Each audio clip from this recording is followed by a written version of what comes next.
유도선 목사입니다. 오늘은 하나님의 구원계획 106번째 시간입니다.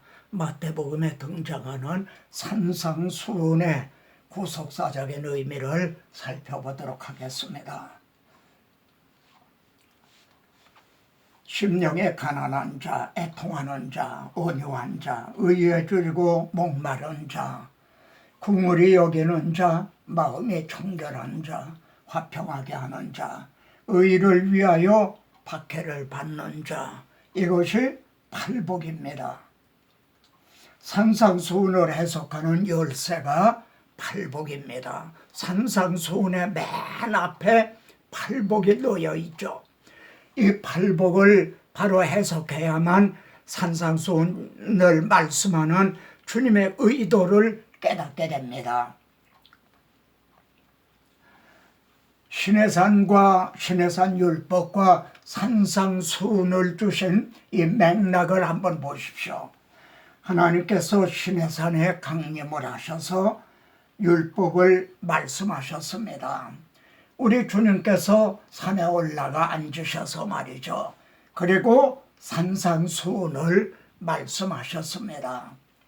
그러면은 율법을 주신 데는 두 가지 의도가 있다 하겠습니다. 첫째, 나는 너희를 애굽 땅 종되었던 집에서, 그들은 바로의 종 노예였습니다. 근데 6월절 어린 양의 구속으로 말미암아 내 하나님 여호와니라, 하나님의 백성이 된 거죠. 그래서 이제는 하나님의 백성답게 살아가라, 그래 율법을 주신 거죠. 근데 율법의 10계명의 마지막 계명에는요, 탐내지 말라 하는 말씀이 있습니다. 사도 바울은 바로 이 탐내지 말라를 통해서 내가 탐심을 알지 못하였으리라, 그 탐심을 깨닫게 됩니다. 그러니까 율법을 주신 두 번째 의도는 율법을 통해 죄를 깨닫고 우리를 예수 그리스도에게로 인도하는 초등교사가 된다는 거죠. 이제 산상수훈에도 두 가지 의도가 있습니다. 하늘에 계신 너희 아버지의 온전하시고 같이 너희도 온전하라. 이 산상수훈에는요, 하나님을 너희 아버지다, 내 아버지다, 그러는 말씀이 18번이나 나옵니다. 참 놀라운 말씀이죠. 그래서 하나님을 아버지라 부르면은 하나님의 자녀답게 살아가라, 그래 산상수훈을 주신 겁니다. 그런데 주님은 너희에게 이르노니 음욕을 품고, 음욕을 간음 죄를 범한 게 아니에요. 마음으로 음욕을 품고, 그러니까 탐내지 말라. 그래 만일 음욕을 품기만 해도 마음에 이미 간음하였나니라, 이렇게 말씀합니다. 그러니까 산상수훈을 주신 의도도 이를 통해서 죄를 깨닫게 하시기 위함이라는 걸 알게 됩니다. 여러분, 율법만이 아닙니다. 산상수훈을 온전히 지킴으로 구원을 얻을 자는 한 사람도 없습니다. 우리 주님은 내 오른손이 너를 실족하게 하든 빼어버려라, 오른손이 실족하게 하든 찍어버려라. 여러분, 눈을 빼버리고 손을 찍어버린다고 해결이 될까요? 죄는 마음의 문제입니다. 눈을 10번을 빼버려도 마음속으로는 음욕을 품고 탐심을 가지고 또 사람을 미워하고 그러합니다. 우리 주님은 온몸이 백체 중에 하나가 없어지고 온몸이 지옥에 던지지 않는 것이 유익하니라. 자, 산상수훈을 행함으로 구원 얻을 자가 있단 말입니까? 바울은 이 죄가 마음의 문제라는 걸 깨닫고요, 그래서 그 마음으로도 생각으로도 죄를 범하지 아니하려고 이렇게 싸웠어요. 다른 법이 자신의 마음의 법과 이 안에서 우리 마음속에서 워타루의 전쟁, 전쟁이 일어난다는 거죠. 예? 그런데 가능했습니까? 예? 오라 나를 사로잡는 것을 보는도다. 항상 생포가 돼서 자기가 끌려간다는 겁니다. 그래서 오라 나는 굴고한 사람이로다. 이 사망의 몸에서 누가 나를 건져주랴. 이렇게 비명을 지르게 이릅니다. 팔복은요 천국으로 시작하여 천국으로 마칩니다.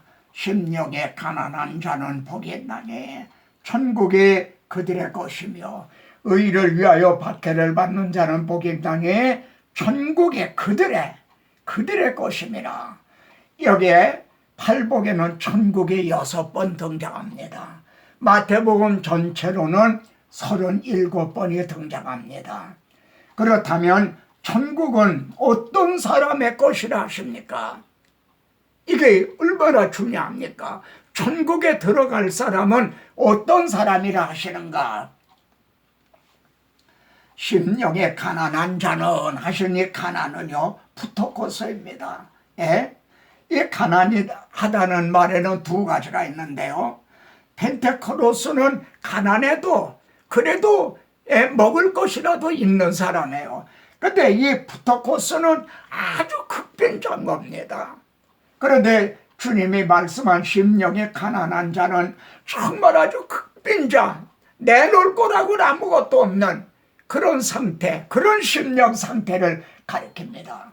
여기서 바리새인과 세리의 기도를 한번 보십시오. 바리새인은 자신의 자랑 만들어 놨어요. 그리고 이 세리와도 같지 아니함을 감사하나이다. 그런 심령이 부자였던 거죠. 예? 그런데 세리는 어땠습니까? 하나님이여 불쌍히 여기소서 나는 죄인이로소이다. 예? 심령이 가난했던 거죠. 심령에 가난한 자는 하신 것은요 자력 구원의 불가능성을 나타내신 겁니다. 에? 심령의 가난함을 깨달은 자는 오라 나는 곤고한 사람이로다 하고 가슴을 치면서 애통해하게 마련입니다. 에? 애통하는 자는 복이 있나니 그들이 위로를 받을 것이며 우리 주님은요 저 바리새인이 아니고 이 사람 이 세리가 의롭다 하심을 받고 집으로 내려간다니라 그러십니다. 벌거벗은 자에게 가죽옷을 입혀주신 것과 같은 거죠. 여러분 사람들의 기준으로 보면 바리새인과 세리 누가 더 의로운 사람입니까? 이건 하늘과 땅과 같은 차이입니다. 그러나 바리새인은 아니고 세리는 심령이 가난했습니다. 그래서 그가 기도 응답을 받고 돌아갔나니라 그러시는 게 아니라 의롭다함을 얻고 내가 벗었으므로 두려워 숨었나이다. 그에게 의의 옷을 입혀주셨다는 겁니다. 얼마나 이게 놀라운 말씀입니까? 이보다 더 큰 위로가 있다는 말씀입니까? 심령의 가난함으로 애통한 사람은 온유해지기 마련입니다. 온유한 자는 복이 있나니 그들이 땅을 기업으로 받을 것이며 심령의 가난, 애통, 온유는요 다 비우는 그런 단계입니다. 나는 마음이 온유하고 겸손하니 하신 예수 그리스도의 마음을 점점 닮아가는 단계인 거죠. 여러분 조약돌을 아시겠죠? 이게 마치 심령이 온유한 자라에 비유할 수가 있습니다. 본래 이 조약돌이 이렇게 동글동글 만질만질 했던 게 아닙니다. 삐죽삐죽했던 거죠. 그런데 오랫동안 풍상에 파도에 말이죠. 그래서 이렇게 만질만질하게 된 거예요. 그런데 말입니다.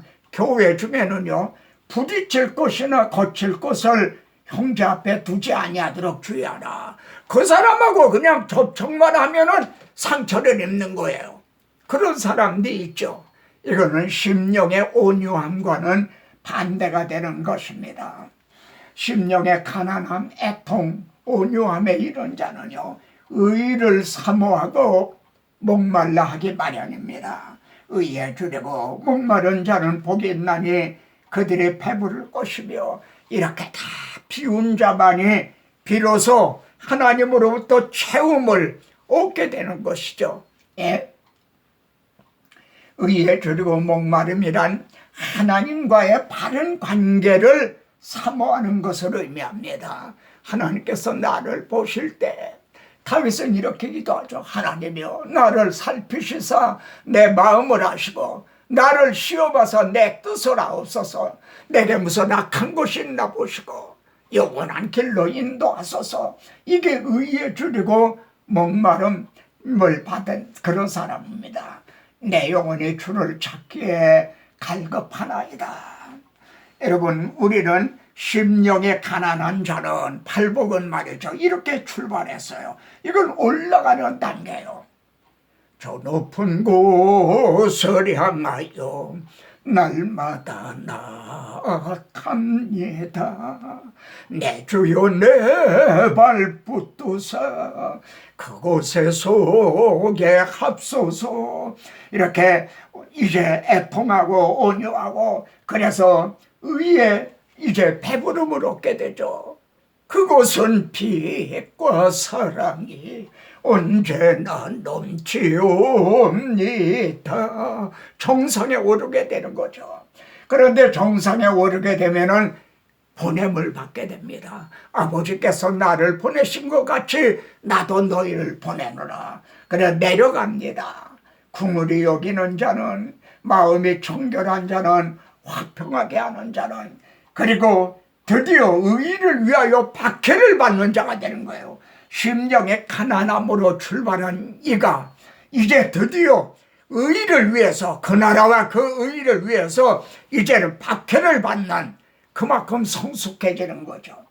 그러나 이 사람은 또다시 심령의 가난함을 깨닫고 말이죠. 애통해하고 온유해하면서 말이죠. 이렇게 이제 주님 오시는 날까지 계속되는 사이클인 겁니다. 이 팔복은 계속 이렇게 주님 오시는 날까지 반복이 되는 말이죠. 이 계속되는 사이클인 거죠. 결론입니다. 하나님 나라에 들어갈 자는 무엇을 행했느냐, 얼마나 예배당을 크게 줬느냐, 얼마나 많은 사람들이 모이게 했느냐, 뭐 이런 무엇을 행했느냐가 아닙니다. 어떤 사람인가, 심령에 가난한 자는, 애통하는 자는,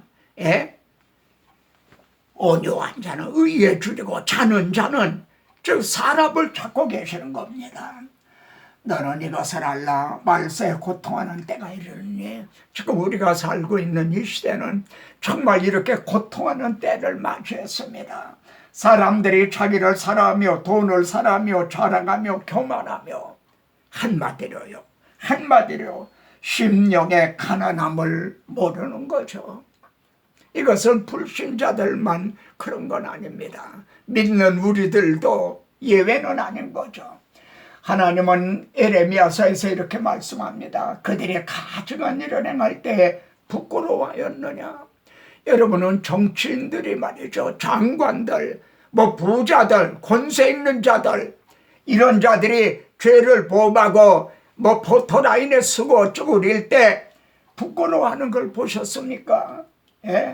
심령이 가난하지도 애통하지도 않았다는 것이죠. 부끄러워하였느냐. 얼굴도 붉어지지 아니하였나니라 그러십니다. 여러분, 얼굴이 붉어진, 죄를 짓고 얼굴이 빨개지는 것을 본 기억이 언제입니까? 장관들이요, 국회의원들이요, 기업하는 분들이 부정을 해가고도 끌려왔을 때 얼굴이 붉어지는 걸 본 기억이 언제입니까? 그런데 말입니다.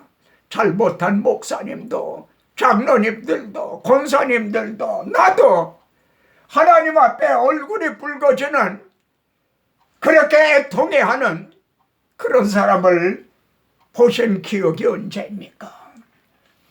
하나님은 하나님 나라에 들어갈 자는 무엇을 행했느냐가 아니라 어떠한 사람이냐, 우리가 어떠한 사람이 되어야 마땅하뇨. 베드로는 이렇게 호소합니다. 다음 시간에 또 뵙겠습니다.